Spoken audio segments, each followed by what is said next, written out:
So I'm sitting in a metal folding chair across from a man who has just said, "Sell me this pen," like he invented the concept. The pen is on the desk between us. The pen is a Pilot G2. The pen has been there for the entire interview. I have been there for 32 minutes. I have not been offered water. I have not been offered the job. I will not be getting back to me, and I know it before the words land in his throat. And because the universe runs on the world's pettiest comedic timing, the moment I stand up to leave, every phone in the building screams at the same time. The sky outside the conference room window turns the wrong color of purple, and a holographic message burns itself onto the inside of my skull in a font I have never seen before. Class assign, dimensional Mertzmeech. Rank SS, dormant, activation cormants, pending.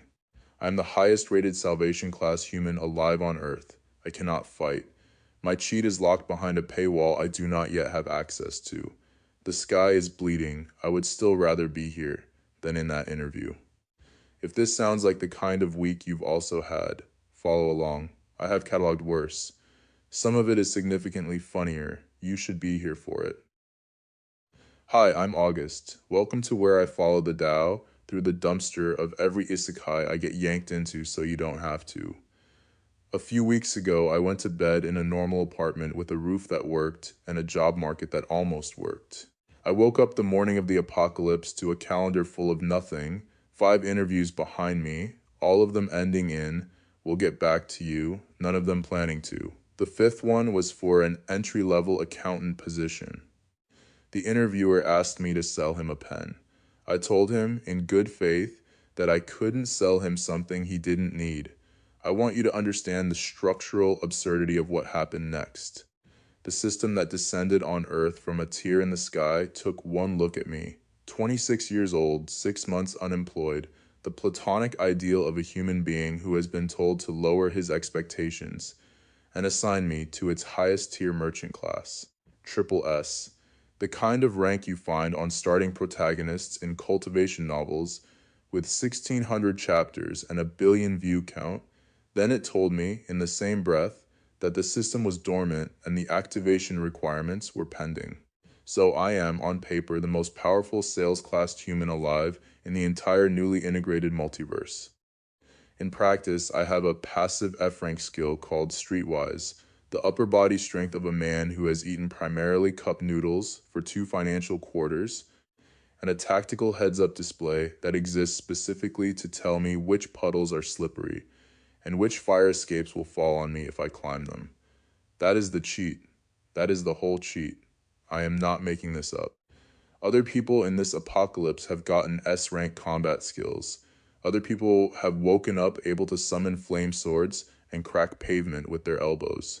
Other people have gotten, and I quote the regional chat channel, the Jin Woo treatment.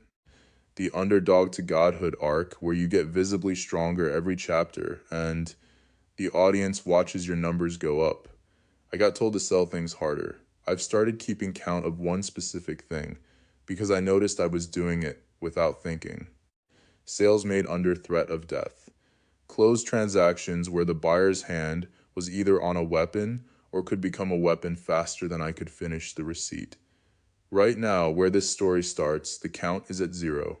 By the time we get to the cliffhanger, I cannot pre-tease without breaking my own register. The count will be a number that should not be legal in any functioning economy. I'm not going to list the count out loud as we go. The count is in my head. You'll know when it ticks because you'll feel it tick. Let's go. The first hour of the apocalypse is mostly noise, not metaphorical noise. Actual noise, every phone in a half-mile radius alarming at the same time, glass breaking somewhere I can't see, a sound coming from the sky that I do not have a category for and will not have a category for several more weeks. The dust from the building that fell on the building I had just exited is still settling. My slacks are coated in it. The shirt I bought at a TJ Maxx clearance rack specifically for the interview I just failed has the consistency of a wet napkin. I am crouched behind a bus stop bench. The bench is the only piece of public infrastructure for a half-block radius that has not been actively trying to kill me. I am developing affection for it. Bench is the homie. Bench is the only one who showed up. The system, having dropped its opening cinematic, has helpfully presented me with a single available choice. I get to pick a starter skill, free of charge, one time only. The list is short. The list is frankly insulting. Available starter skills, F-rank. Streetwise, situational awareness HUD overlay. Mana sip, recover 1 mana per 10 minutes. Sword Mastery Basic, 10% increased damage with bladed instruments. I pick Streetwise. The selection lands like someone has plugged a phone charger directly into the wet meat of my brain. The world doesn't change in any visible way for about 2 seconds, and then it changes in every visible way at once. The bench I have been crouching behind acquires a small floating tag in my peripheral vision. Hazard. Compromised wood joint, 35% likelihood of structural failure under sustained pressure, and I instinctively shift my weight off the corner I was leaning on. The puddle 2 feet to my left has a tag too. Slippery surface, traction reduced 40%, and I clock it and adjust. I look up at the fire escape on the building across the street. Rusted bolts. 85% chance of structural failure under load. Cool.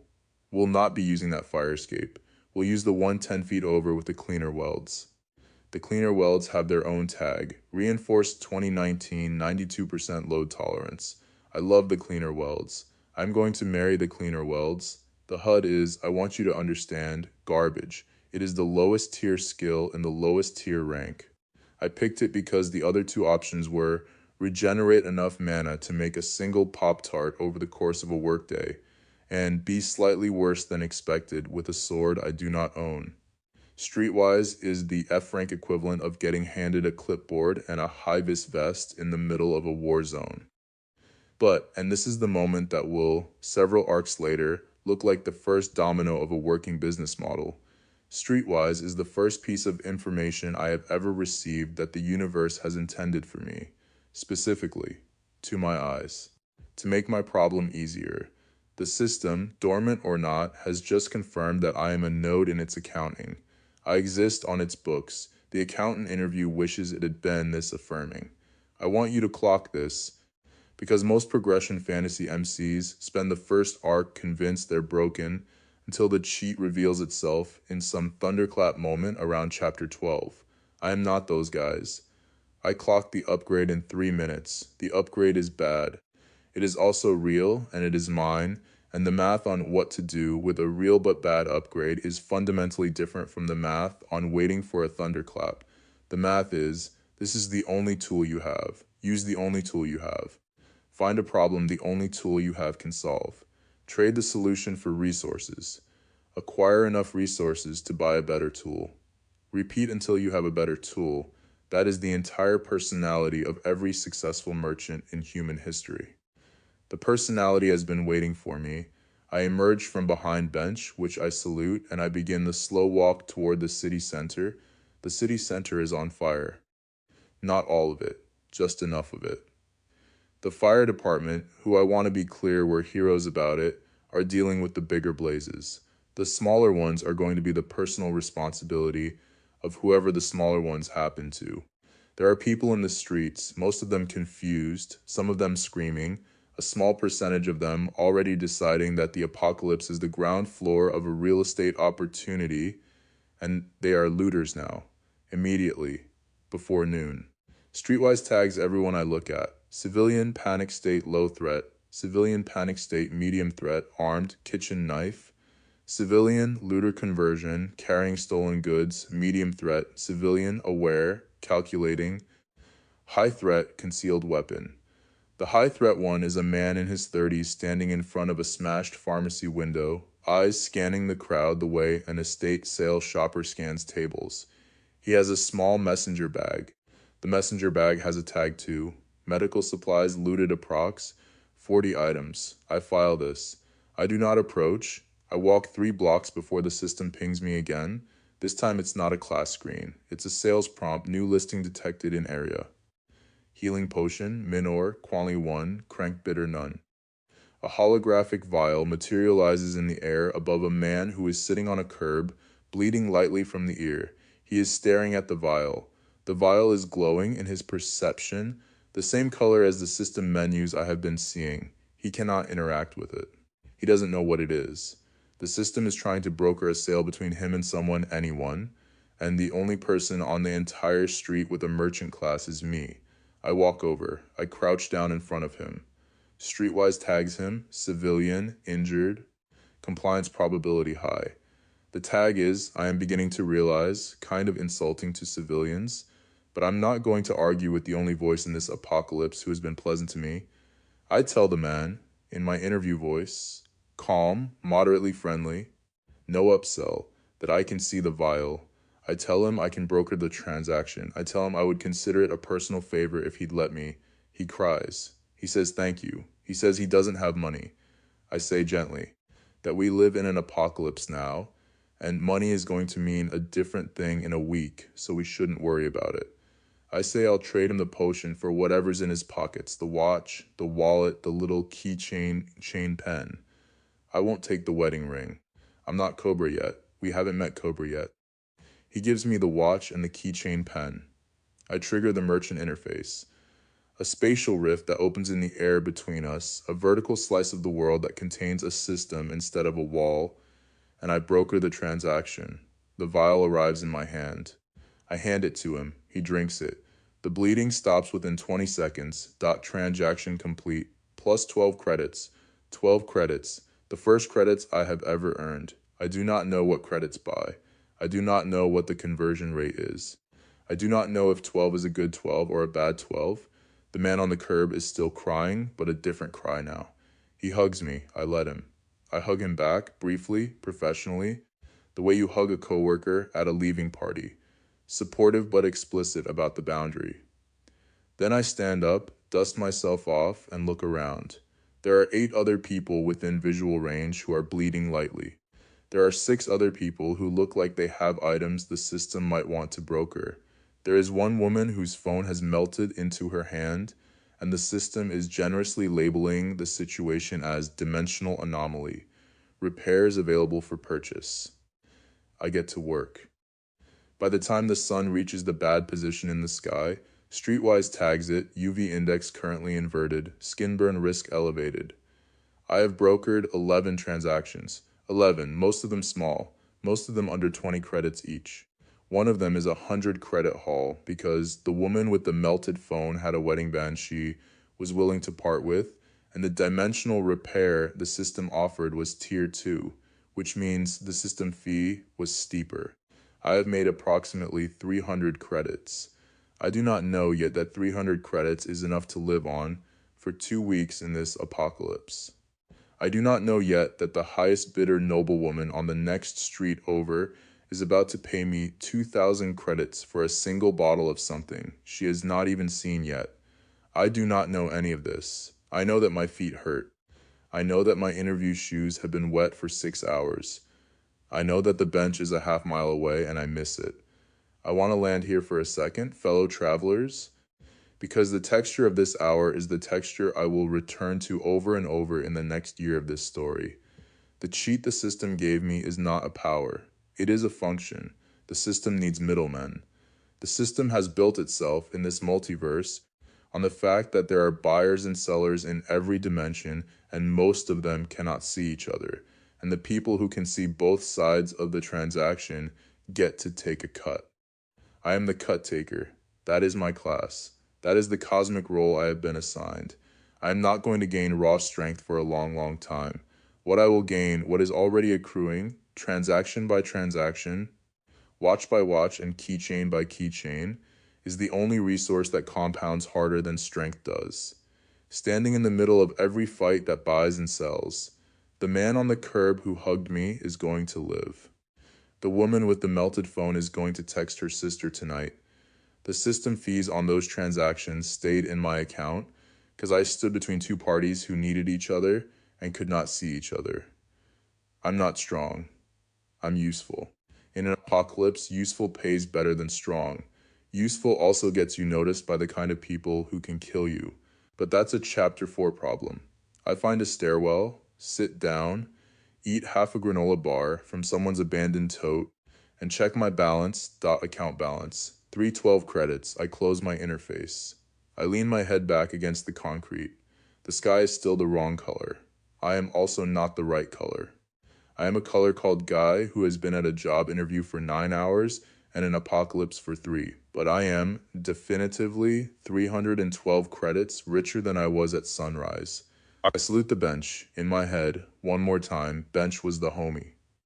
Bench made the day possible. The second day arrives quietly, which is its own warning. Apocalypses, I am beginning to learn, have a rhythm.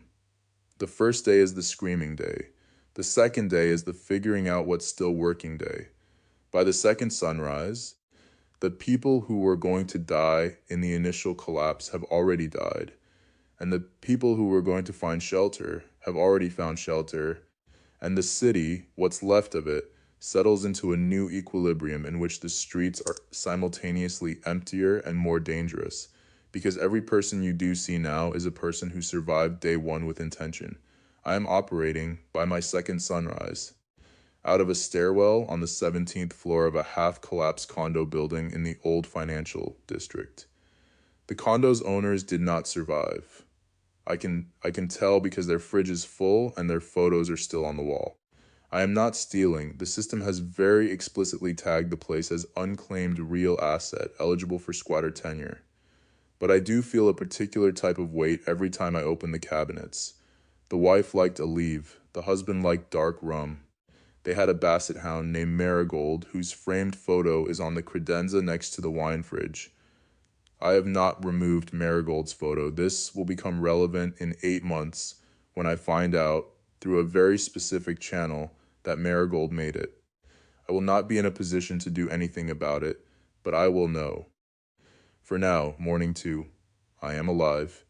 I have 312 credits and a half-charged phone and an apartment with a working tap, which is in the top 1% of post-apocalypse residences in the entire borough.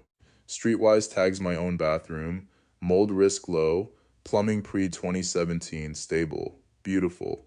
I shave with the dead husband's electric razor. I don't apologize. He would have wanted me to look presentable. The system pings me on my way down to the lobby. New local event. High tier, consumer active in Market District 4. Tier 3, members called to bid, Tier 3. I am Tier 1, but the system is weird, and the system is generous in the ways it is generous. And the prompt explicitly says Tier 3 merchants called to bid plural, with a note in the smaller text that says Tier 1 and 2 merchants may attend the auction floor as observers and may submit emergency listings if relevant inventory becomes available. Translation: I can crash this. I cannot bid the big lots. But if a panic buyer needs something small that the Tier 3 sellers don't have on their stock, I can step in. There's a phrase for this in non-apocalypse retail. The phrase is opportunistic upselling. The phrase has saved a lot of dying retailers, and it is about to save me. I walk to Market District 4. Market District 4 is a converted shopping mall that, before the integration, was a Westfield. Streetwise tags it. Active market, tiered access, security present. The security is 2 armored figures at the entrance. Streetwise tags them as B-rank hunter. Private contract, and they are there to stop the looters, not the merchants. I show my class identifier, a passive holographic shimmer above my head that says Dimensional Merchant Tier 1 in good standing, and they wave me through with the bored disinterest of bouncers, letting in the kid whose name was on the list, but who clearly is not on the list. I love them. The bouncers are the homies. The bench would approve. Inside, the market is what I imagine farmers' markets must have looked like during the first medieval plague, but with Wi-Fi. Stalls are arranged in concentric circles around a raised central platform where the auctions happen. Tier 3 merchants are at the inner circle. They have actual stock, rack-ons of potions, scrolls, contracted services. Tier 2 are on the second ring. Tier 1, me, 3 other sweating millennials, and an older man wearing what I'm pretty sure is a Postmates jacket, stand at the outer perimeter, allowed to listen but not allowed to set up shop. The high-tier consumer enters at the back of the crowd, and even with my eyes facing the wrong direction, I can feel her arrive. Streetwise pulses. Apex tier civilian, exorbitant wealth indicator, combat capability indeterminate. I turn around. Lady Celestina has entered the mall, Cindy to her friends, 63 years old, heiress to 4 pre-apocalypse luxury brands, and a controlling stake in a chain of West Coast hotels that may or may not still exist. She is wearing emerald silk that does not belong in this dust-coated mall. She has a black Mana Stone credit card in her gloved right hand and an entourage of 3 other socialites in less impressive silks behind her, all of whom I am cataloging in real time as either friend or friend class beneficiary of proximity to money. Streetwise has opinions about people. Streetwise is judgmental. I respect Streetwise. The bags under Celestina's eyes have bags. Her crow's feet have crow's feet. The integration apparently did not pause the aging process for the wealthy, which is the first piece of good news I've had in 2 days.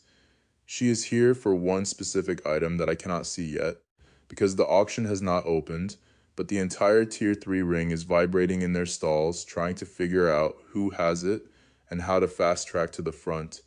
The auction opens. The Tier 3 head merchant, a woman with the formal patience of a Christie's auctioneer who has been laundering Russian art for 30 years, announces the lot premium grade vitality tonic, verified Tier 4 source, effect.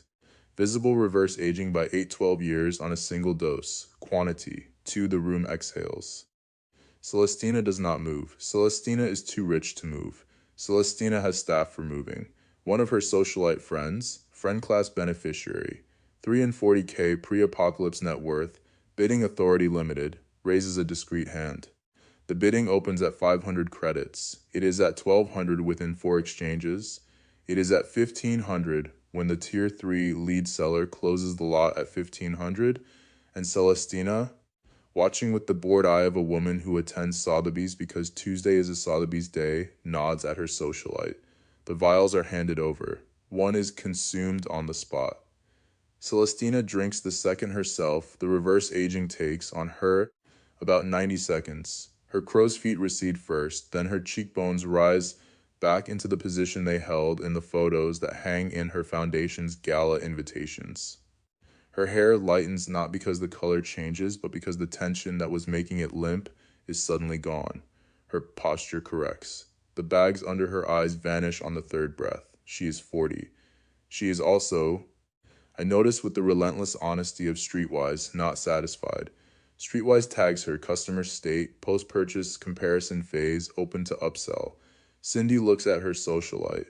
Cindy looks at the empty vials. Cindy says, in the voice of a woman who has just discovered there is a second hidden menu at her favorite restaurant. Laura, do you think they have anything stronger? Laura, friend class, does not know. Laura is a friend class.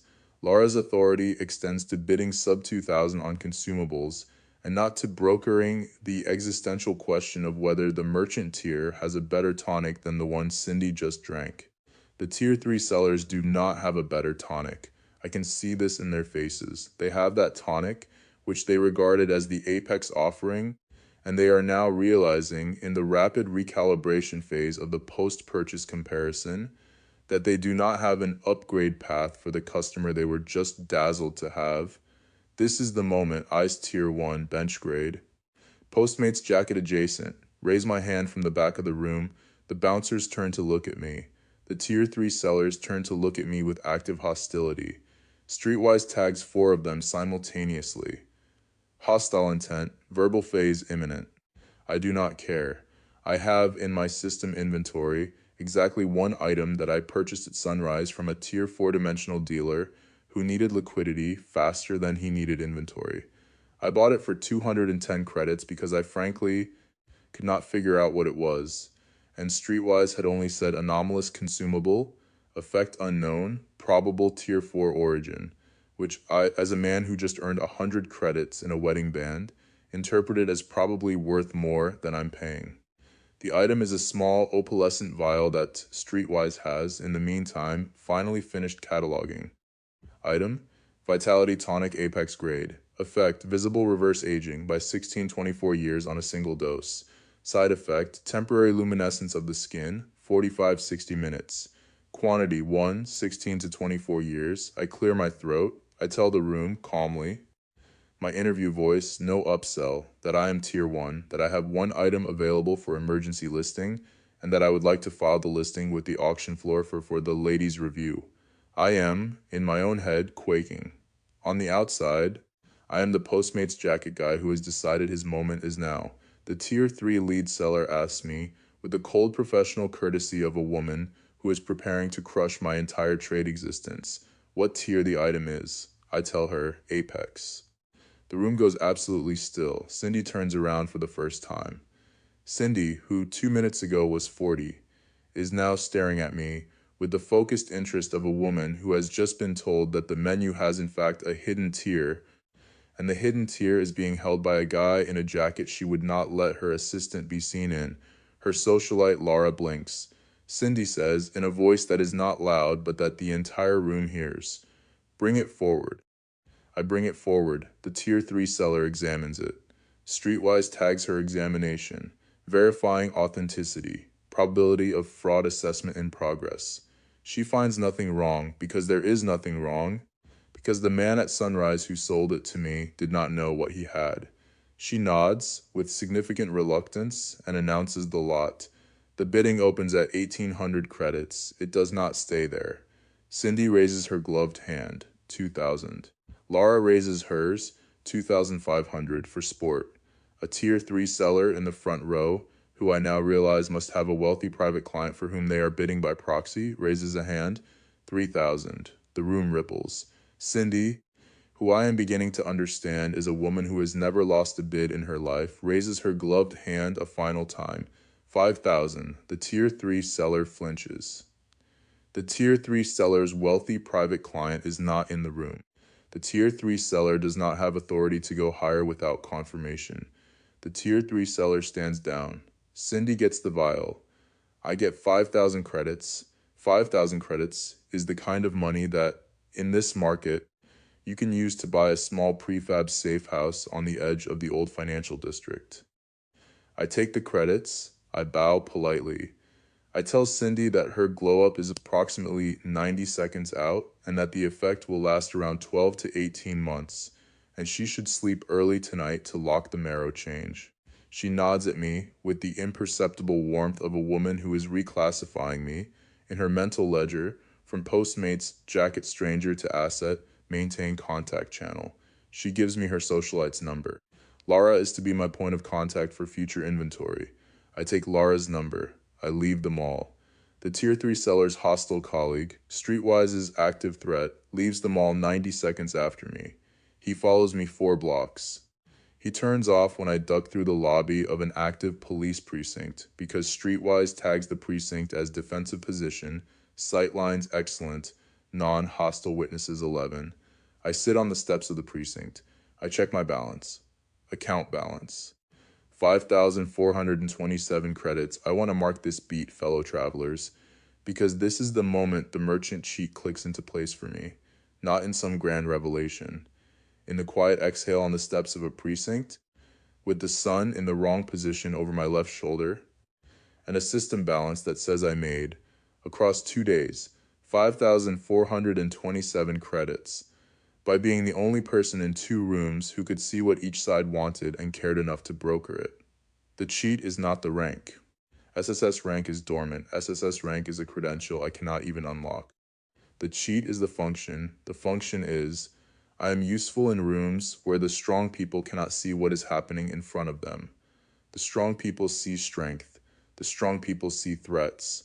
The strong people do not see, with the texture of tactical clarity that Streetwise gives me, that Cindy was post-purchase comparison shopping and that her tier 3 seller had no upgrade path.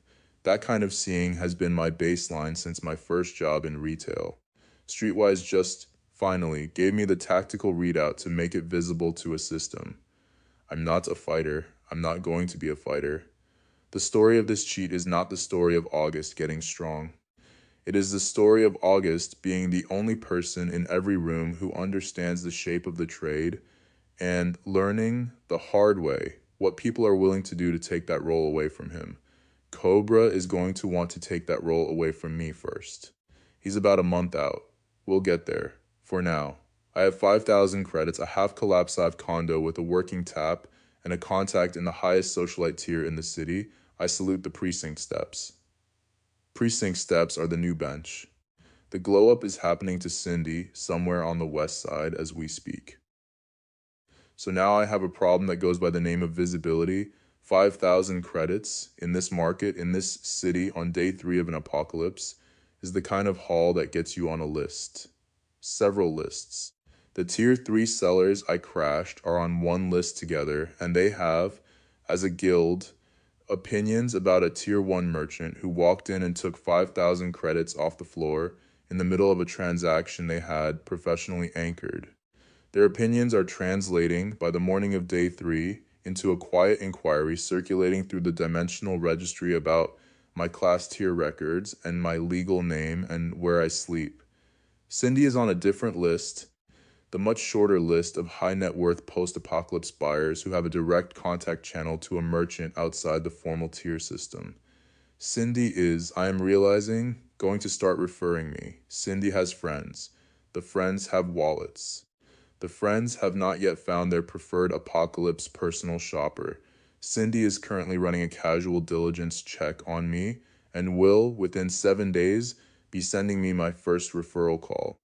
And Cobra, though I do not yet know his name or his face, only his proxy in the tier 3 ring is on a third list, the list with the smallest number of names on it, the list whose entries do not get added or removed cleanly. People on Cobra's list either come off it because Cobra has decided they're useful, or they come off it because they're dead. This is not a metaphor. Cobra runs the merchant racket in 3 districts and has run it since 6 months before the integration, when he was a regular human criminal with a regular human knife. He is now an enhanced human criminal with an A-rank acquired skill called Echo Strike and a private security contractor pool of 7 B-rank hunters. Streetwise will tell me all this when I finally meet him in Chapter 5. Streetwise is, mercifully, not telling me about him yet. I know I need to disappear. The problem is that I do not know how to disappear and keep building a customer base. I close my system interface. I make a list. The list is simple. I need 1. A physical storefront 2. The storefront needs to be in a district where the tier 3 ring won't bother coming 3. The storefront needs to be findable by Cindy's friends, point 4. I need staff because I cannot man a storefront and broker high-tier transactions at the same time, point 5. The staff need to be cheap, loyal, and ideally already dead, so they can't betray me to Cobra. I find the storefront first. The storefront is a former apothecary in District 9, the Wirtz district. District 9 is the slums. District 9 is where the apocalypse hit hardest and where the integration pulled the most cosmic horror through the holes in the sky. District 9 is the district where the Tier 3 rings have stopped operating because the foot traffic doesn't justify the security overhead. District 9, in short, is exactly where I want to be. The apothecary is on a side street, sandwiched between a noodle shop that survived the integration intact. The owner is still alive. She is selling broth out of her front window for 2 credits a bowl and is going to be running a regional restaurant chain by the end of year 2, and a former laundromat that got fused mid-integration with what I'm pretty sure is a Tier 4 magical creatures pet store from a parallel dimension. The laundromat now contains 17 functional washing machines and a Pegasus. The Pegasus does not appear to mind. Streetwise tags it. Friendly, hungry, potentially saleable. I file this for later. Pegasi are valuable. The apothecary itself is, and I want to be really clear about this, a haunted cemetery with a sign in big bold letters. The sign says Apothecary. The interior says something has died in here, possibly within the last week. There are dust-thick wooden shelves, an enormous old grandfather clock that miraculously still works, a basement door whose hinges look suspicious, and a faint smell of dried herbs, and something else that I do not want to investigate. I am going to investigate it later. The investigation will yield results. The results will be Alice. For now, I sign the lease, which the system handles via a holographic spatial transfer that empties my account by 1,200 credits and gives me legal tenure for 90 days. The system notes that the property has pre-existing spectral tenants. Negotiate with occupants on premises. I read this. I do not understand this.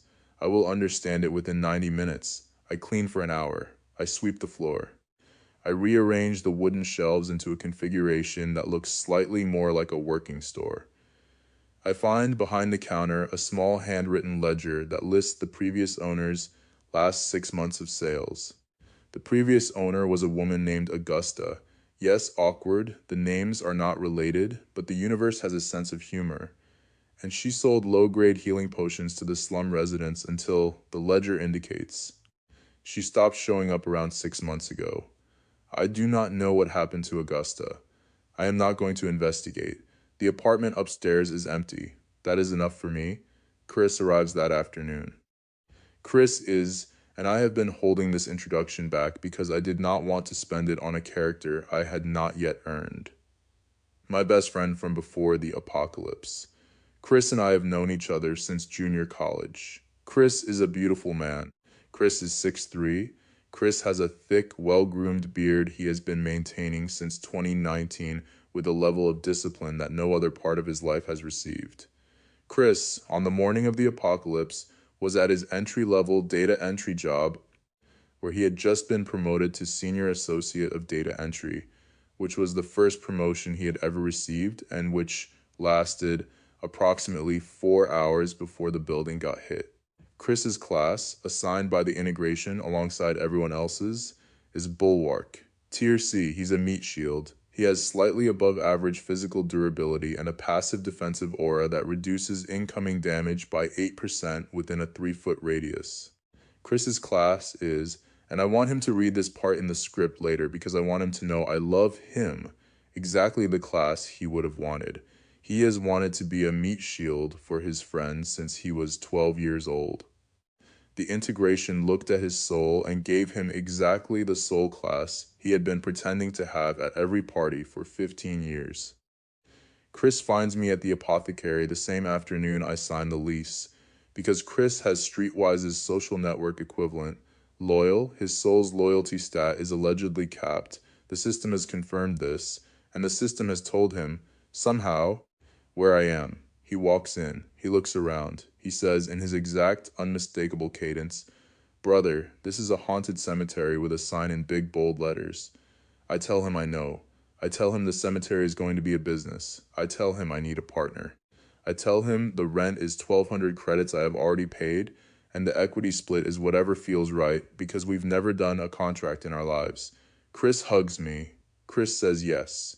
Chris produces, from a duffel bag he has been carrying on his shoulder, a reinforced wooden shield he found in a weapon stall and 3 Pop-Tarts. The Pop-Tarts are stale. The shield is real. Kiris is now my bulwark. Elise arrives that night.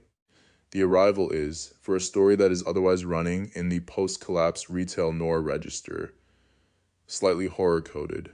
I am stalking the rear shelf when the air in the corner of the back room changes temperature. Chris, in the front, is using his shield to wedge a dust cover off a barrel of dried lavender. He does not notice. I notice. Streetwise tags the corner.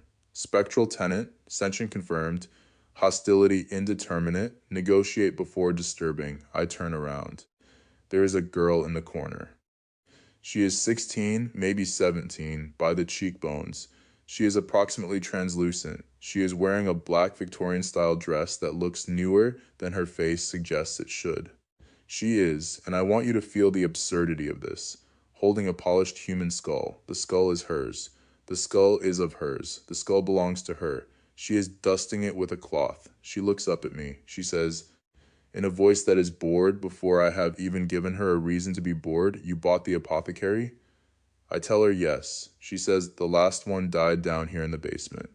I tried to tell her. She didn't listen. "Are you going to listen?" I tell her, with the calm of a man who has decided in real time that this is a job interview and he is about to nail it, that I am going to listen. I am going to listen so hard. I am going to be the listeningest tenant this haunted cemetery with a sign in big bold letters has ever housed. She narrows her eyes. She says, "Prove it. The basement door." "Don't open the basement door." I tell her I won't. She says, "Good. I'll work the front." I have nothing else to do. I have been polishing this skull for 8 years. I hire her. Her name is Alice. She has been dead for 8 years. She does not know how she died. The skull is, she thinks, what is left of her body, but she's not sure. Her dress is dust resistant for reasons that none of us are going to interrogate. She floats slightly above the floor when she's bored. She is bored often. She has opinions about every single person who walks into the store, and her opinions are, I am realizing within 12 hours. Correct. Streetwise can see threats. Alice can see intentions. The first customer to walk in is a slum district kid trying to sell us a stolen pocket watch for 10 credits. Alice says, without looking up from the skull, he has 2 more of those in his other pocket. He's pricing low because he wants you to take the easy one and not check the others. The other 2 are more valuable. I check the kid. The kid has 2 more. The other 2 are more valuable. I buy all 3 for 25 credits combined. Alice has just earned her wage for the next month in the first 6 minutes of her shift. Chris says, brother, why is there a ghost girl? I tell him she's the new front of house. Chris accepts this. Chris would accept anything I told him. Chris's loyalty stat is capped. The Apothecary opens for business at sundown on day 3. By day 5, we have a regular clientele. By day 8, we have a problem. The problem is that one of the customers, a man named Stumpy, wait, no, Stumpy is the rental I have not bought yet. That's a different problem. The customer is a man named Marcus. Marcus is a B-rank hunter who came in to buy a basic healing potion because his guild's healers were all booked. Marcus paid in credits. Marcus also, as he was paying, gave me a piece of advice I did not ask for and was not in a position to refuse. Hey, Marcus said, you should think about getting some real defensive infrastructure in here. Word's getting around. The slum's been quiet because no one knew it was worth coming to. That's about to change. I thank Marcus. I close at sundown. I tell Chris and Alice to lock up. I go to my system interface and I price out the cheapest scrapper class combat dummy the tier 4-dimensional rental market has on offer. The cheapest scrapper is 100 credits. I have, after rent and starter inventory and Chris's Pop-Tart restocking, approximately 200 credits left. I press the button, the air in the center of the basement. Yes, the basement, Alice's prohibited basement. But I went down there with her permission because I needed somewhere to deploy a 6-foot wooden combat dummy, and the Apothecary's main floor was already at capacity. Tiers open in a vertical line. A heavy wooden mannequin, 6 feet tall, joints made of brass, no fingers, no face, materializes in the air and drops 2 inches to the ground with a thud that I feel in my own teeth. Chris is standing on the basement stairs. Chris says, brother, that's a paperweight. Alice is floating 2 feet to my left. Alice says, no soul, no ghosts. Boring. I'm going to name him Stumpy. Stumpy's name is now Stumpy. I check the rental terms. The terms say the combat protocol activates within 90 minutes of arrival. Until then, Stumpy is, to use Chris's terminology, a paperweight. We wait the 90 minutes. Chris uses the time to nap on the stairs. Alice uses the time to polish the skull. I use the time to draft my first formal business plan, which is the first formal business plan I have written in my entire adult life. I have, for context, never finished a single resume revision in the previous decade because I would always close the document at the career objective line and go scroll TikTok. Apparently, the apocalypse's threat of imminent death is the productivity secret nobody could sell me on for the previous 7 unemployed years. I write the plan in 40 minutes. The plan is good. The plan does not have a career objective section. The plan has a survive Cobra section. Stumpy activates at 91 minutes in, the activation sequence is, and I do want you to hear this clearly. Terrifying wire snap. The wooden mannequin's joints rotate independently in a sequence that should not be physically possible for a wooden mannequin. The featureless oval of his face splits at the seam and refuses without any face emerging. He pivots 90 degrees on a single brass joint. He raises his right arm. He extends his wooden mitten.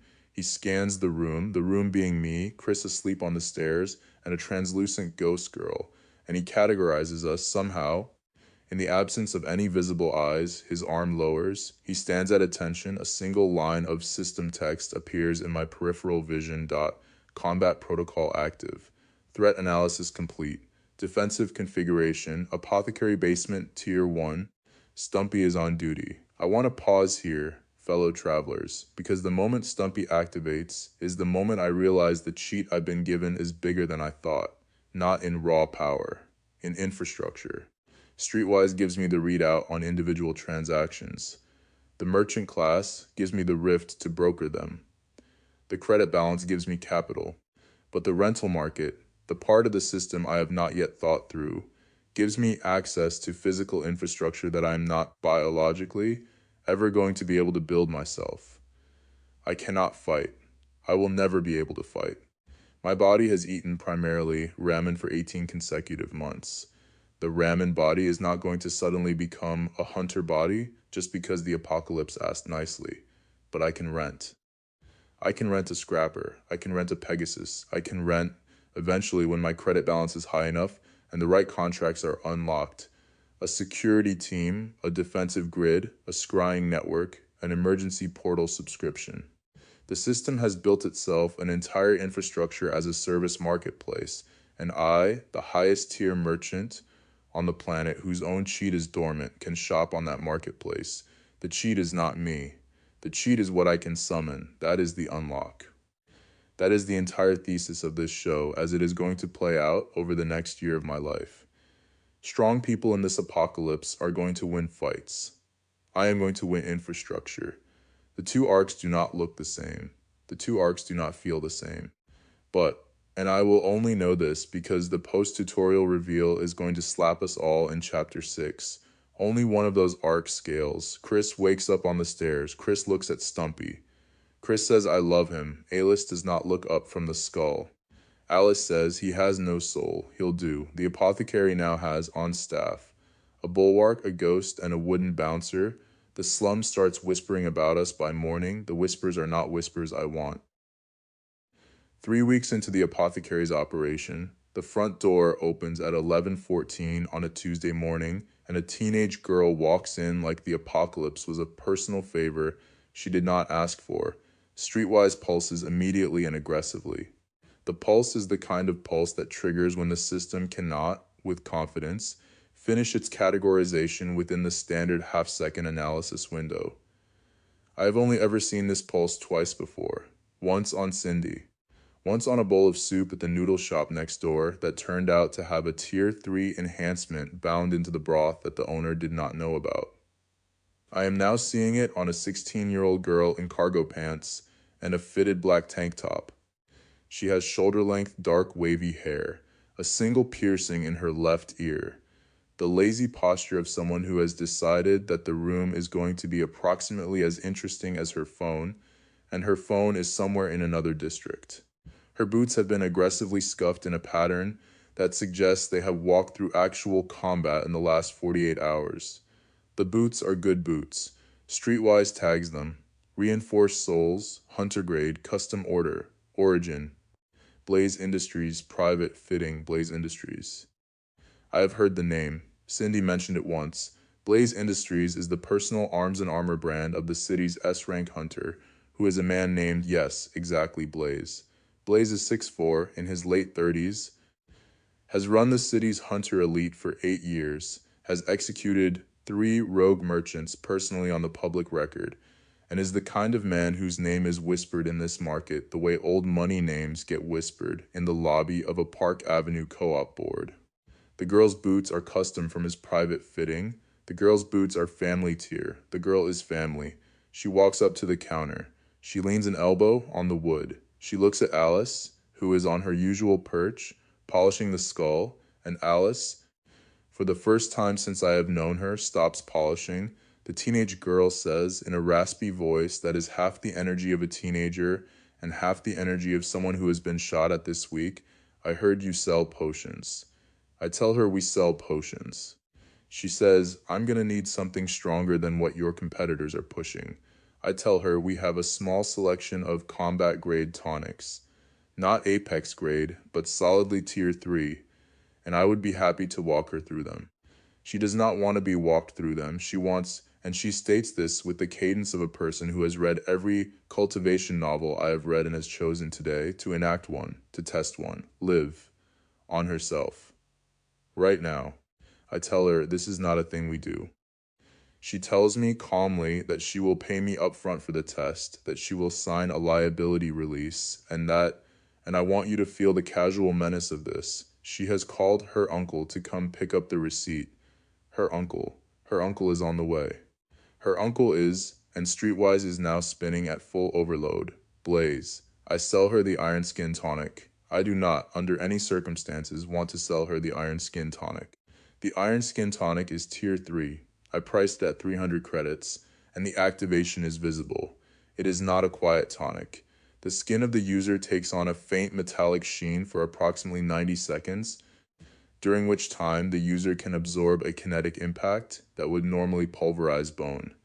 I sell her the tonic because she has put 400 credits on the counter in clean stacked bills, and because she is staring at me with the specific expression of a girl who has already decided the test, and because Streetwise, with the full force of its tactical readout, is telling me that the test is not in fact going to be on the tonic.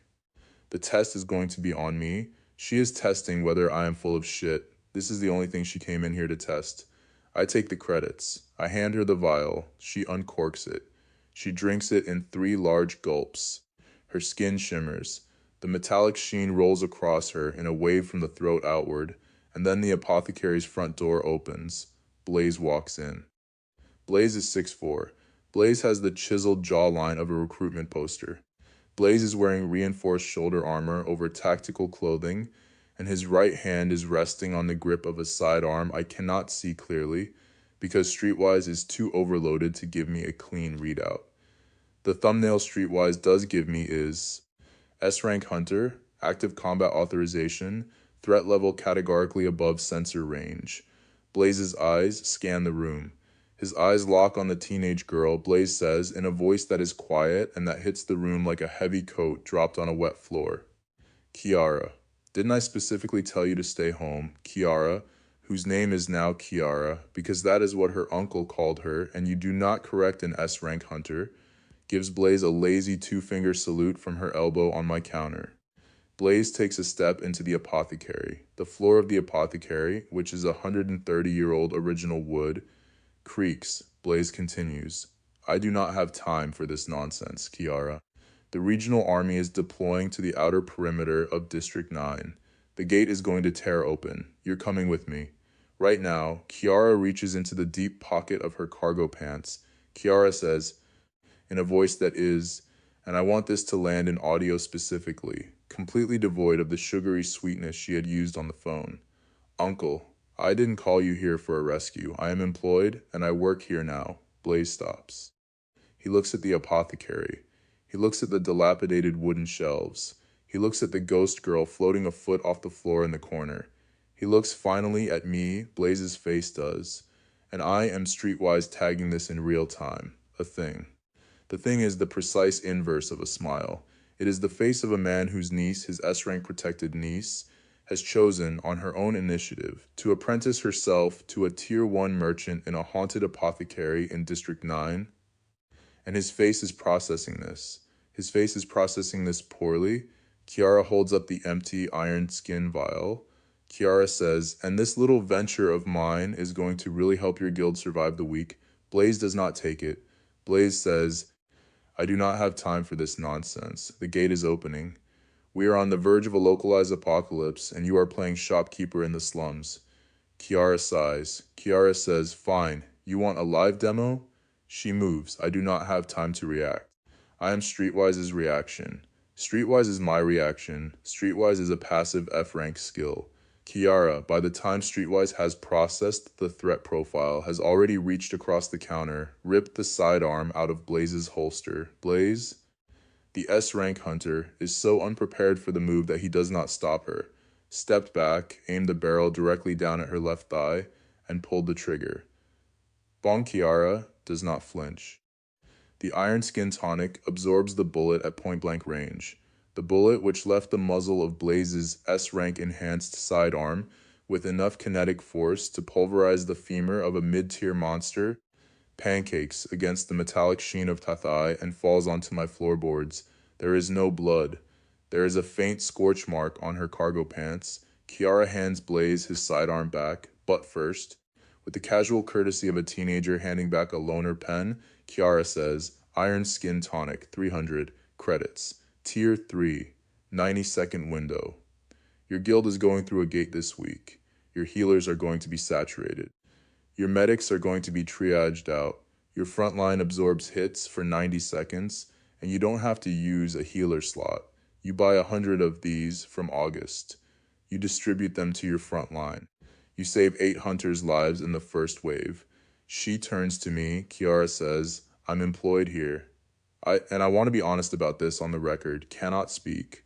I want you to clock what just happened, fellow travelers, because this is the moment the Apothecary becomes something more than a store. Kiara is not a customer. Kiara is not a girl shopping for tonics. Kiara is, and I am realizing this in the post-bang silence, a strategist. Kiara has, at 16, walked into my Apothecary with a complete go-to-market plan for a product I did not even know I had a wholesale channel for. She has correctly identified that Blaze's guild is the highest paying volume customer for combat tonics in the city. She has correctly identified that the demonstration that will land for an S-rank hunter is not a sales pitch. It is a physical demonstration of survivability. Under threat conditions, her uncle's combat instincts can read. She has, and this is the part that cost me the rest of my dignity, shot herself in the leg to make the pitch land.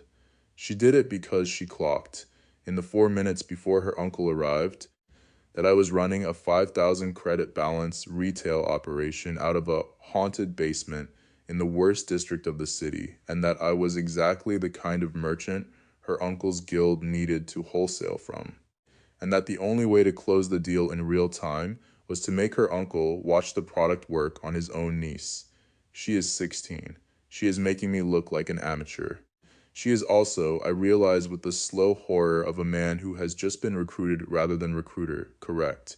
Blaze stares at the bullet on the floor. Blaze stares at the empty vial on the counter. Blaze stares at me. Blaze says, slowly, how many of these can you produce per week?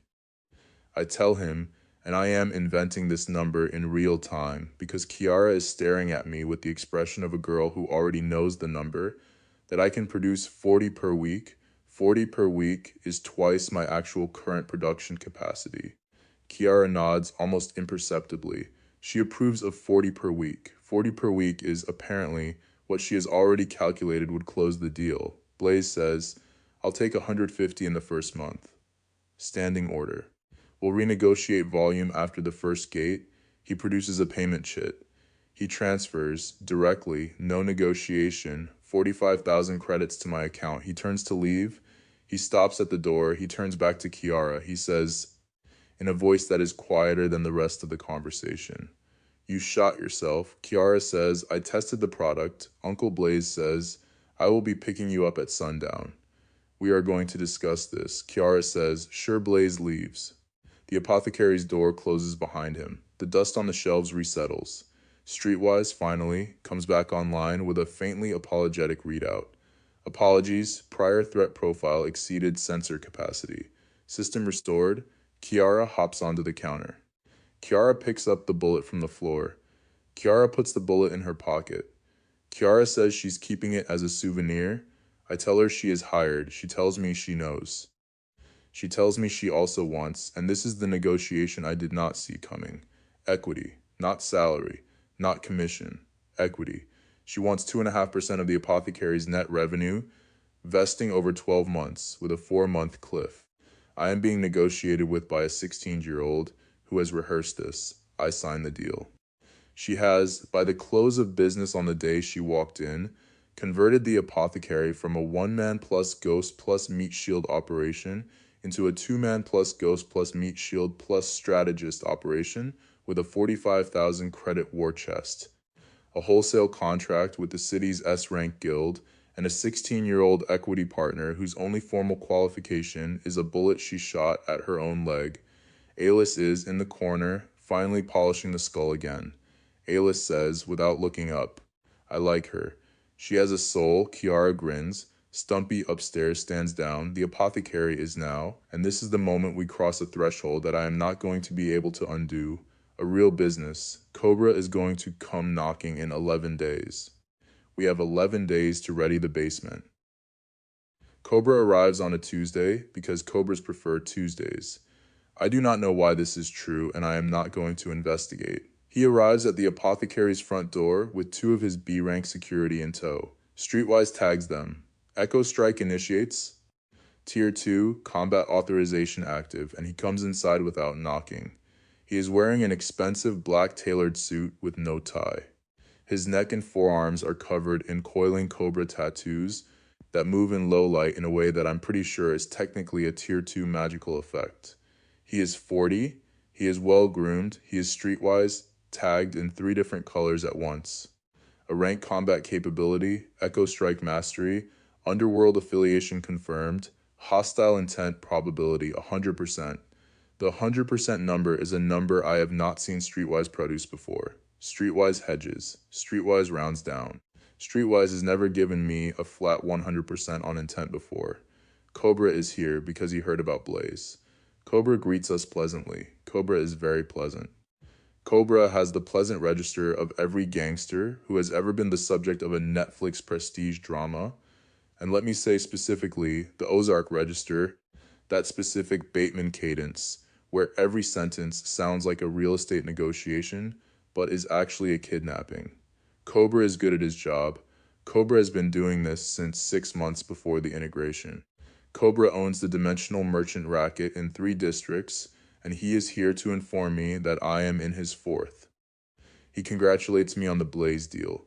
He congratulates Kiara on her demonstration. He says, and I want you to hear this, because he says it with the genuine warmth of a man who has decided to be kind right up until the moment he decides not to.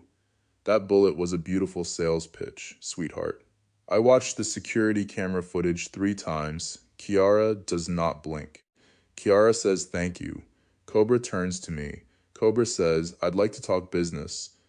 I am going to skip for the runtime, for the audio register, for the fact that you don't need every beat of this, the next 40 minutes of the conversation, because the conversation goes exactly the way you'd expect. Cobra wants a percentage, 40%, of all sales above the apothecary's tier line, indefinitely. Cobra calls this protection. Cobra is willing to start the protection at 30 if I sign within 7 days.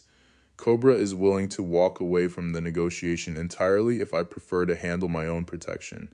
I am very polite. I tell him I will think about it. I tell him I appreciate the offer. I tell him I will get back to him. He smiles. He tells me to take all the time I need. He tells me that the apothecary's front door will be exactly where it has always been when I am ready to talk further. He stands up. He nods at his B-ranks. They leave. The apothecary's front door closes. Streetwise's threat readout drops from 100% to 12%.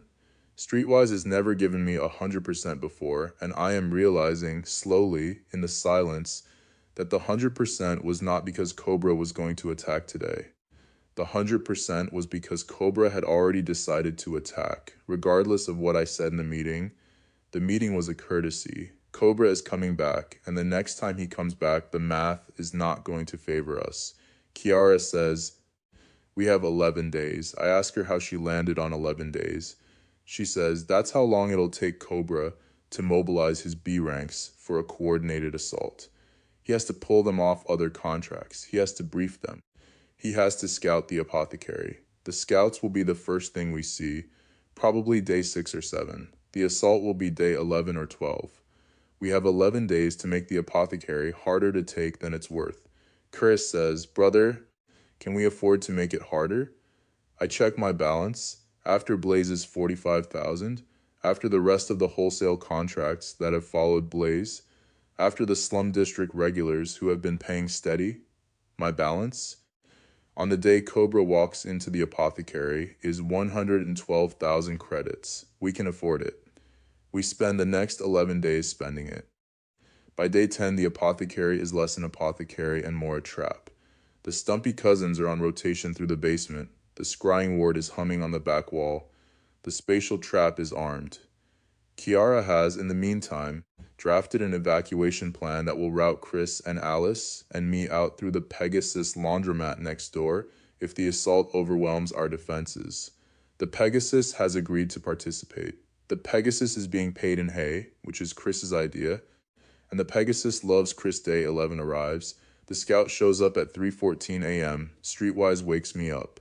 The HUD now has, on Kiara's instruction, a passive sleep mode threat alarm that pings on confirmed hostiles in the perimeter, and I am downstairs in the Apothecary at 3:16. Kiara is already there. Kiara has been sleeping in the upstairs apartment for the past 4 nights. Alice is on the perch. Chris is on the basement stairs. The scout, a single B rank, is at the alley behind the Apothecary, casing the back entrance. Cobra then, coming through the front, the full team. The B ranks splitting up to flank. It is the assault, and we have approximately 90 seconds before it begins. The front door opens, Cobra walks in alone. This is the part of the plan I did not anticipate. Cobra has correctly read the geometry of the Apothecary as a trap.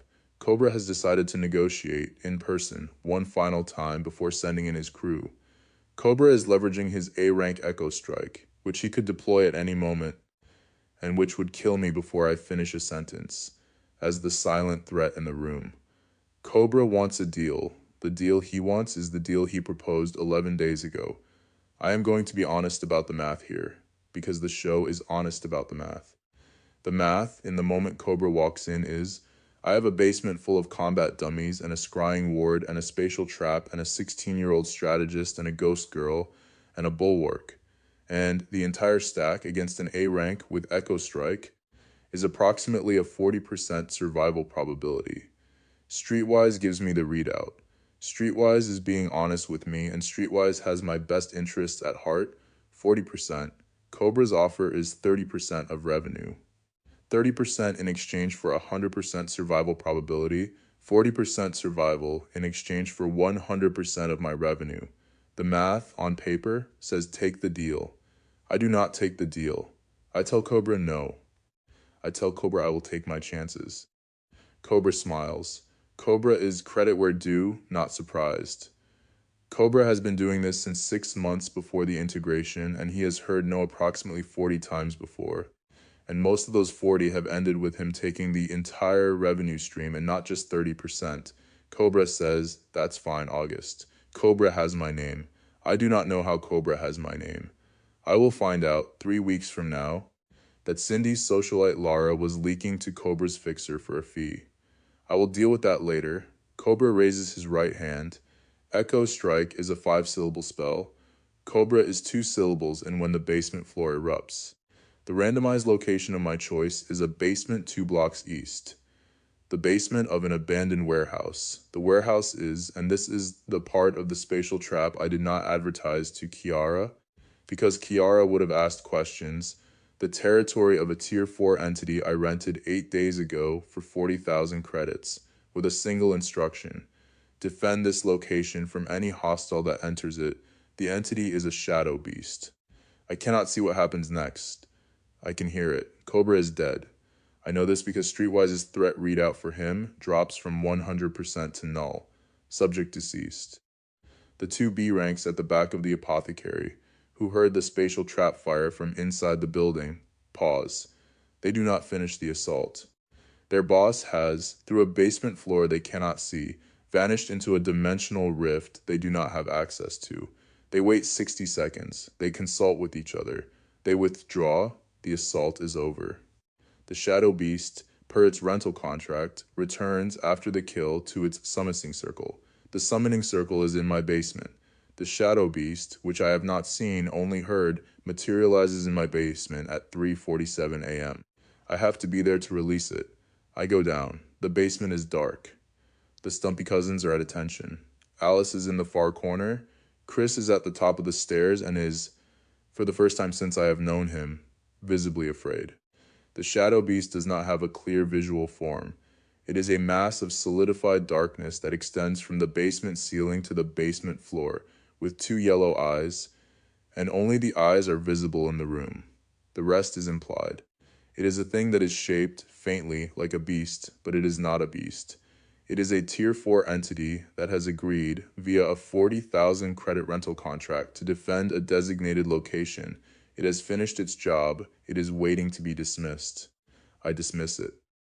I read the dismissal phrase off the rental terms in my system menu. The shadow beast, which I want to say has been pleasant in its way.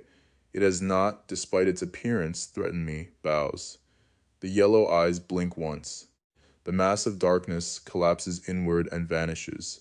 The summoning circle goes dark. The basement is, again, just a basement. I sit down on the basement floor. I sit there for 9 minutes. I want to be honest with you, fellow travelers, about what just happened, because I do not want to dress it up. I killed a man tonight. I did not kill him with my hands. I did not kill him with a weapon. I did not even watch him die. But I rented the entity that did, and I built the trap that delivered him to it. And the math I ran in the 11 days before tonight was the math of a man who knew, in advance, that the most likely outcome of the trap was that someone was going to die in a basement 2 blocks east. I did not believe I would have the stomach to use it. I had the stomach. I used it. The wet, heavy snap is in my ears. Cobra was not, and I want to be honest about this, a sympathetic man. Cobra had a list of merchants who were on the same list 11 days ago, before he came to me, and at least 3 of them are not alive anymore for reasons that the Hunter Association has, in its quiet way, declined to investigate. Cobra was running a protection racket that had the texture of a regional cancer. Cobra was, by every accounting the Apothecary has done, a man who needed to be stopped.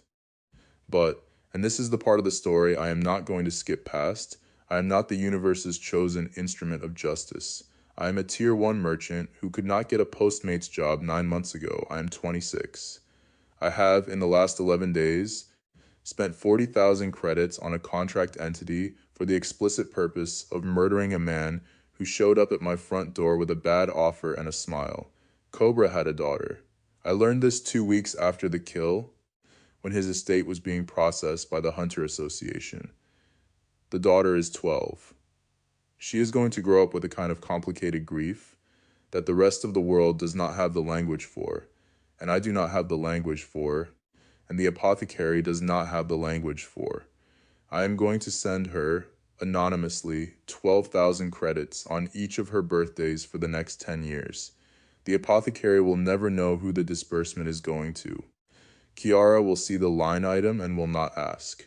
I want the record to show that I tried after the fact to be slightly less of the kind of man who runs a basement trap. I am still that kind of man.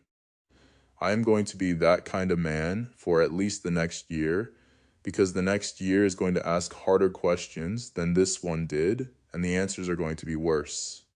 I do not know what's coming yet. That is the cliffhanger of this episode, and you'll see it in 22 minutes. But I know enough, on the floor of my basement at 3:54 a.m., to know that the man I was 11 days ago would not have run this trap, and the man I am tonight did. That gap is the cost of running a merchant class in an apocalypse. The cost is real. The cost is not the credits. The cost is the gap. I stand up. I go upstairs. Chris is at the top of the basement stairs holding 2 coffee mugs, both intact this time. Chris hands me one. Chris says, "Brother, are you okay?" I tell Chris no, but I am operational, and operational is what we need right now. Kiara is in the kitchen. Kiara is on her phone. Kiara is, and I'm going to give her credit for this for the rest of my life, on the line with the Hunter Association. She is reporting in her raspy voice that an A-rank dimensional merchant named Cobra appears to have vanished in the District 9 area approximately 40 minutes ago, and that the Apothecary at 18 Crestwell is concerned as fellow merchants and would like to file a missing persons report. The Hunter Association takes the report. The Hunter Association, through a process I do not fully understand at the time, closes the case within 48 hours, ruling the disappearance a Tier 4 dimensional anomaly, no foul play. The Hunter Association does not investigate the Apothecary. I will find out why 3 weeks later. The reason is named Maya. I sit on the floor of the Apothecary's main room. Karis hands me the second coffee. Elise, in the corner, polishes the skull.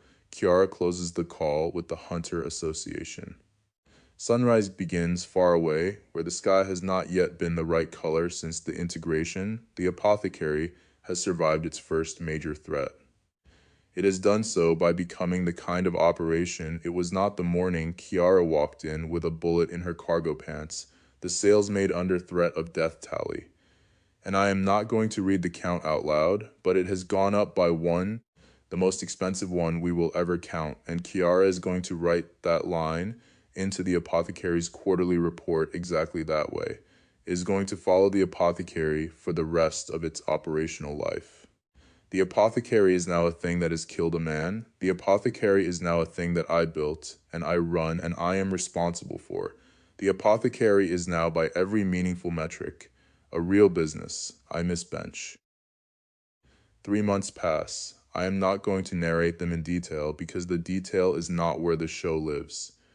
But I want you to feel the texture of the 3 months because the texture is the part the source material does best and the part that the audio gets to carry on its own. The Apothecary becomes the neutral dimensional merchant operation in the city, not the biggest, not the highest tier, the most trusted.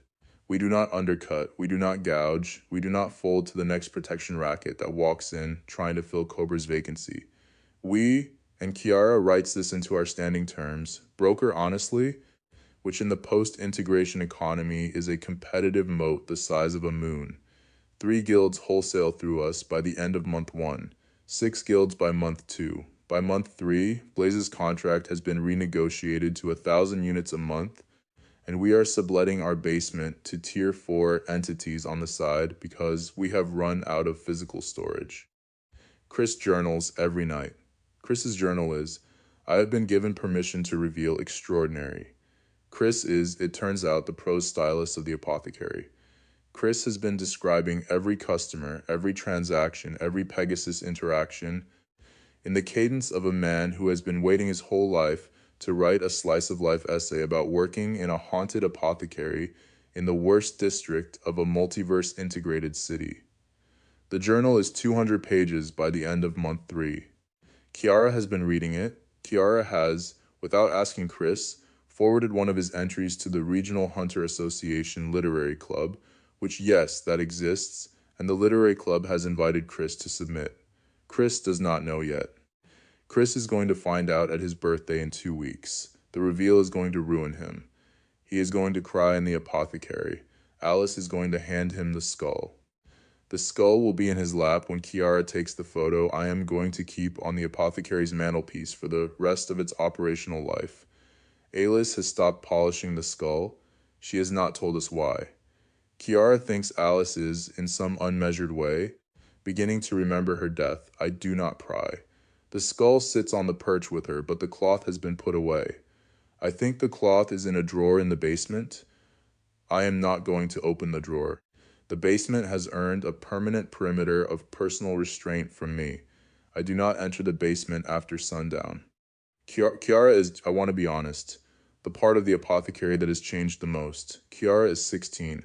Kiara is now, by any honest accounting, the Apothecary's operations director. She runs the wholesale contracts. She manages the Stumpy Cousins rotation. She has hired 3 slum district kids on a part-time basis to run errands and maintain the Pegasus's hay supply. The Pegasus, by the way, is thriving. The Pegasus's name is Greg. We did not name him. Chris named him. Greg responds to Greg. I do not know this on the morning of day 450, but the Hunter Association has been compiling a file on me throughout these 3 months. The file is, Blaze tells me later, cordial. The file lists the Apothecary's operational metrics, my own merchant performance, my 11-day Cobra response, and a note from an internal reviewer named Maya that the merchant in question is demonstrating high-trust civic infrastructure behavior consistent with civilization-scale economic stabilization. Recommend continue monitoring without intervention. That file, and the merchant it is about, is going to matter in approximately 90 minutes. The association lobby attack happens at 9:14 a.m. I am there because, Kiara's instructions, I have been asked to attend a quarterly procurement review at the Regional Hunter Association headquarters. The review is routine. The review is a formality. The review is the kind of meeting that happens in pre-apocalypse retail when a wholesaler is about to be bumped from Tier 1 procurement to Tier 2, which is a status upgrade that comes with new contract terms. I am in the lobby. The attack, I will learn later, is the opening salvo of an organization called the Sovereign Ring, who have been quietly assembling a coalition of A-rank and above mercenaries since 6 months before the integration, and who have decided that the Hunter Association's regional headquarters is the appropriate first target. They are wrong. They are wrong in ways that the next year of my life is going to spell out in detail. But they are wrong spectacularly, and the spectacle of their wrongness opens with a concussive blast that hits the front doors of the association at exactly 9:14 a.m. I am, and I want you to feel this, 15 feet from the front doors. I do not have time to be afraid. I have time to deploy spatial lock. Spatial lock is, and this is the part of my own arc I have been holding back because the show's pacing required it, a recently unlocked merchant class mid-tier defensive skill. I unlocked it 2 weeks ago. I have practiced it 3 times. I am, by any honest accounting, not yet capable of holding it under combat conditions for more than a few seconds. I hold it for 30. The spatial lock is an invisible dome of mana, 10 feet in radius, that absorbs incoming kinetic energy at a rate proportional to my available mana pool. My available mana pool, as a Tier 1 merchant who has been quietly grinding it for 3 months, is enough to absorb approximately 1 full concussive blast at A-rank intensity. The blast is at A-rank intensity. The spatial lock holds. It holds for me, specifically. It also holds for Kiara, who, I want to be clear, is also in the lobby, because Kiara has accompanied me to every quarterly review since the contract started, and she is currently approximately 3 feet to my left, holding a clipboard. The lobby tears apart around us. The receptionist's desk pulverizes. The marble floor cracks in concentric rings outward from the doors. The 2 janitorial staff who were sweeping when the blast hit, Streetwise tags them before the blast. Civilian, non-combat, shift 6 years, are not protected by the spatial lock. They are gone before I can even register their tags. I am, in the silence after the blast, going to know, because this is the kind of knowledge Streetwise hands you, whether you ask for it or not, that one of them was named Lorraine and had been sweeping the association lobby since 2020. Lorraine had 2 grandchildren. Lorraine's grandson is going to be 6 years old next month and will not understand the word gone. Lorraine is gone. I am still here. Kiara is still here. The spatial lock collapses at 30 seconds and I, without warning, drop to 1 knee. The mana drain is catastrophic. The mana drain has emptied my pool to 0, which is the first time in my merchant career I have hit 0. My chest is on fire. My right arm is locked. I cannot lift it. Streetwise tags my own body. Mana pool critical. Recovery window 72 hours minimum. Avoid combat. The lobby beyond the radius of the lock is a crater. 4 members of the Sovereign Ring are walking through the front doors with the calm of an A-rank crew who have just executed the opening move of a planned assault. They see Kiara and me. They pause. The math is wrong. The math is wrong because, and this is the moment that the file Maya has been keeping on me for 3 months pays off in real time. Blaze arrives. Blaze arrives through the back entrance of the lobby with his S-rank guild's 7-person elite cell, and the entrance arrives approximately 1/2 second before the lead Sovereign Ring member gets close enough to register a kill. Blaze does not announce himself. Blaze does not deploy a one-liner. Blaze deploys Echo Strike, which is, yes, the same skill Cobra had, but at the S-rank tier, and the way you can tell the difference between A-rank Echo Strike and S-rank Echo Strike is that the S-rank version does not require 5 syllables. It requires 0. Blaze does not move his lips. The lobby does. The 4 Sovereign Ring members do not have time to register the change in air pressure before they are gone, in the same way Lorraine was gone, but with the directional clarity that distinguishes targeted lethal force from incidental civilian casualty. The lobby is, again, ours. Blaze walks across the cratered marble floor. Blaze looks at me. Blaze looks at Kiara, who is fine. who has not even dropped the clipboard, who is staring up at her uncle with the expression of a girl who has decided, in the post-blast silence, to admit that she is happy to see him. And Blaze nods once. Blaze says, Maya called. I do not know what this means. I will know what this means in approximately 11 minutes. For now, the lobby is being secured. Other hunters are arriving, medical teams are mobilizing. I am being half carried, half walked by Kiara toward the back of the lobby. My right arm is still locked, my chest is still on fire. The mana drain is going to take me out of operation for 3 days minimum, and I am going to spend those 3 days in a hospital bed I have not yet seen. Then the sky changes, the sky, visible through the cratered lobby's torn ceiling, flashes. The flash is silver, the flash is a banner. The banner is the kind of system-level announcement that the integration sometimes pushes.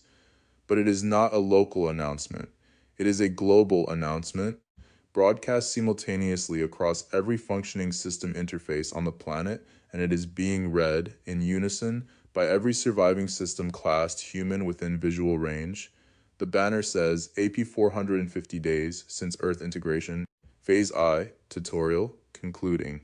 50 days remain until final rankings of tutorial phase. Earth and 47 surviving worlds will now compete in Phase 2, multiversal survival bracket. Congratulations on reaching level 2.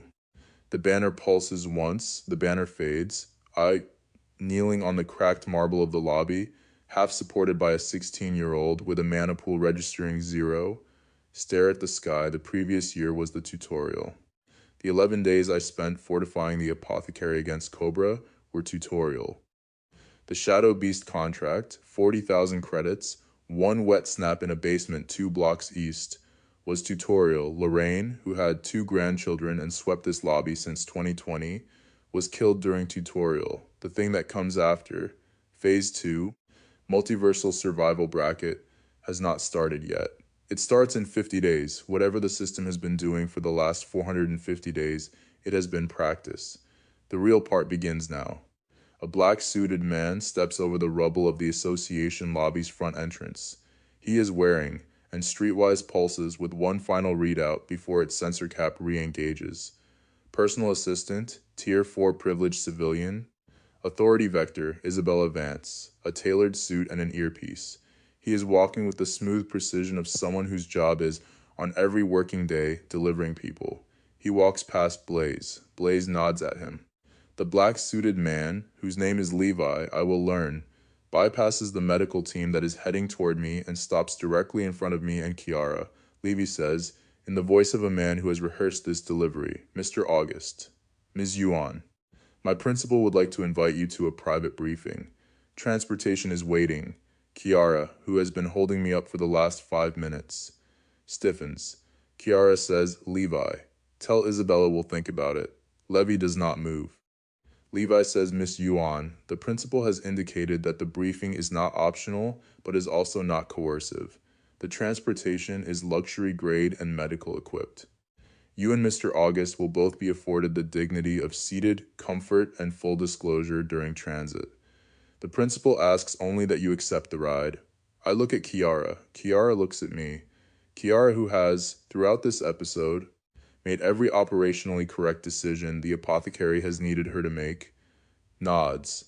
I follow her toward the back of the lobby. A luxury armored van, black, mana-shielded, license plate intentionally illegible, is parked outside the back entrance.